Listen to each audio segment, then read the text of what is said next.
नमस्कार. मी दीपक सोनोये. ही आपली eco friendly nursery. आज आपण विषय घेतोय बिक्सा शेंद्री. हा एक साधारण मध्यम वाढणारा वृक्ष किंवा झुडूप म्हणता येईल. याला साधारण 10-12 फुटापर्यंत वाढतं आणि याला ज्या बिया येतात त्या बियापासून नॅचरल कलर निघतो, म्हणजे food colour, natural food colour, की जो आपले जिलेबी किंवा हे जे सरबत वगैरे जे आहेत त्याच्यामध्ये याचा रंग वापरला जातो. सरबत आहे, त्याच्यानंतर काही ऑइंटमेंट आहेत किंवा काही हे जे आहेत फार्मामध्ये किंवा फूडमध्ये चालणारा हा हे आहे. आता बरेच जण आंब्याची लागवड करतात. आंब्याची लागवड साधारण सुरुवातीला जी 1-1.5-2 फुटाची जी रोपं असतात त्याच्यामध्ये समजा जर कधी आपण बिक्सा लावला तर बिक्साचं उत्पन्न दुसऱ्या वर्षी सुरू होतं आणि चौथ्या वर्षी पूर्ण उत्पन्न मिळतं. तर बिक्सा झाड हे असं आहे की आता आंब्या इंटरक्रॉप वगैरे म्हणून आपण बिक्सा घेऊ शकतो. 10x10 वर जर कधी याची लागवड केली किंवा आंबा आपला जो 20x20 वर आहे त्याच्यामध्ये जर कधी ही लागवड केली आपण तर साधारण एकरी 250-300 झाडं 300 झाडं बसायला हवी. तर ही 300 झाडं जर कधी बसली तर आपल्याला साधारण 600 किलो याचं सीड मिळू शकतं तिसऱ्या-चौथ्या वर्षी आणि याला साधारण 300 ते 500 पर्यंत रेट मिळतो. आणि त्यातही आपल्याला रेट जर कधी चांगला हवा असला तर हे नॅचरल फूड कलर सप्लाय करणाऱ्या ज्या कंपन्या आहेत त्यांच्याशी आपण जर कधी संपर्क ठेवला तर दरवर्षी आपल्याला हे आपण त्यांना हे डायरेक्ट देऊ शकतो, जेणेकरून दरही चांगला मिळतो आणि उत्पन्नही चांगलं मिळतं. आंबा हा साधारण 2-3 वर्षानंतर हे सुरू होतं. त्याच्यामध्ये समजा आणखीन कुणाकडे मुरमाड जमीन असली, कुणी चिंच लागवड केली किंवा कुठली फळबाग कुठली लागवड केली तर मधल्या ज्या गॅप्स आहेत 4 झाडांच्या मध्ये जी जागा येते त्याच्यामध्ये जर कधी ह्याची लागवड केली त्यापासून उत्पन्नही चांगलं मिळू शकतं. तसंच याच्यावर तुम्ही लेंडी पिंपळी वगैरेही करू शकतात किंवा याची स्वतंत्र शेती करू शकतात.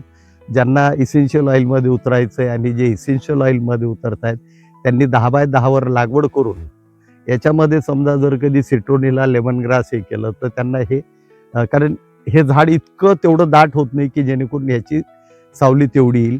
आणि हा जो आहे ह्याला आता हे सिंथेटिक आणि हे केमिकल जसजसे बॅन्ड होत चाललेले आहेत, ज्यांना जशी बंदी युरोपियन कंट्रीजमध्ये बंदी येत चाललेली आहे त्या केसमध्ये याला भविष्यामध्ये मागणी चांगली आहे. जे सिरप वगैरे आहेत आपण जे म्हणजे कप सिरप वगैरे घेतो त्याच्यामध्ये सुद्धा याचे कलर वगैरे बऱ्याच ठिकाणी वापरले जातात. दिसायलाही आकर्षक आहे, सेंद्रिय कलर आहे. आपण जो शेंदूर म्हणून जो वापरतो तो केमिकल आहे, त्याच्यामुळे त्याने ह्याच्यामध्ये गणपतीला आपला मारुतीला जो शेंदूर वाहतो ते आपण आतापर्यंत केमिकल म्हणून वाहत आलेलो आहे. तर हे असं हे बिक्साचं आहे. याला हे अशी गुच्छनी फळं येतात आणि या फळामध्ये जे बी निघतं हे साधारण हे फेब्रुवारी ते मार्चच्या दरम्यान याचं बी निघतं. आणि हे जे आहे आता हा हे काटेरीत दिसत असलं तरी याचे काटे तसे हे नाही आहेत. तर हे जे बी आहेत ह्या प्रकारचं हे बी येतं ह्याला.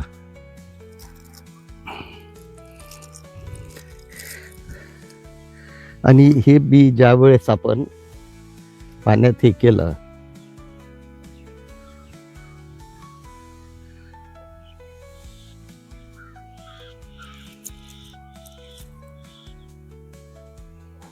आता हे बी जास्त सुकलेलं आहे त्यामुळे हा जो आहे हा सेंद्रिय कलर जो आहे.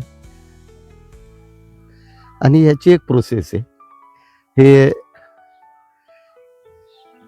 इथेनॉलमध्ये हे मिक्स करतात जेणेकरून हा कलर त्यात मिक्स होतो आणि त्याच्यानंतर तो इथेनॉल त्याला तपमा हे देऊन पुन्हा इथेनॉल बाजूला कलेक्ट केलं जातं आणि हा रंग जो ह्या पावडर फॉर्ममध्ये हा जमा केला जातो. याला मागणी चांगली आहे. एक वेगळं उत्पन्न म्हणून पाहायला आपल्याला हरकत नाही. शेतीसाठी ज्यांच्याकडे बरं याला गुरं खात नाही, माकडांचा त्रास नाही आणि बाकी कुठलाही त्रास नसल्यामुळे याची तशी एक व्यावसायिक शेती किंवा व्यावसायिक लागवड आपण करू शकतो. तर हे असे वेगवेगळे जे प्रयोग आहेत ज्यांच्याकडे रिकाम्या जागा आहे, साधारण रस्त्याच्या बाजूला असलेले बांध वगैरे जे आहेत बांधावरही आपण याची लागवड करू शकतो. आणि समजा एखाद्या गावामध्ये सगळ्या ग्रुपने मिळून जर कधी याची लागवड केली, याची लागवड शक्यतो बियांपासून रोपं तयार करून करावी. साधारण 3 महिन्याचं रोप आपल्याकडे तयार करून घ्यावं आणि मग याची लागवड करावी. ह्याची लागवड केली आणि समजा गावात आपल्या परिसरात जर कधी एक 10-12 जणांनी मिळून थोडी थोडी झाडं लावली, तर ॲक्च्युअल सगळ्यांचं ते मटेरियल कलेक्ट करून या सगळ्यांचं मटेरियल एकाच वेळेस येतं. हे एक सगळ्यात विशेष म्हणजे हे नाशवंत नाही आहे, नॉन पेरिशेबल आहे. त्यामुळे हे तुम्ही काही दिवस स्टोअर करून ठेवू शकतात. सुरुवातीला लागवड केल्यानंतर पहिल्या वर्षी तुम्हाला निमच मार्केट किंवा तुमचं वाशी मार्केट आहे. पण नंतर मग जसजसं हे होईल तसतसं तुम्हाला भविष्यामध्ये हे नॅचरल फूड कलर तयार करणाऱ्या ज्या कंपन्या यांच्याशी संपर्क साधून यांच्याशी तुम्हाला हे डायरेक्ट डील करता येईल. धन्यवाद. व्हिडिओ आवडला असल्यास लाईक करा, शेअर करा, मित्रमंडळींमध्ये माहिती द्या. हा आपण जे व्हिडिओ बनवलेला हा सगळा व्यावसायिक शेतीच्या संदर्भातही व्हिडिओ बनवतोय. धन्यवाद.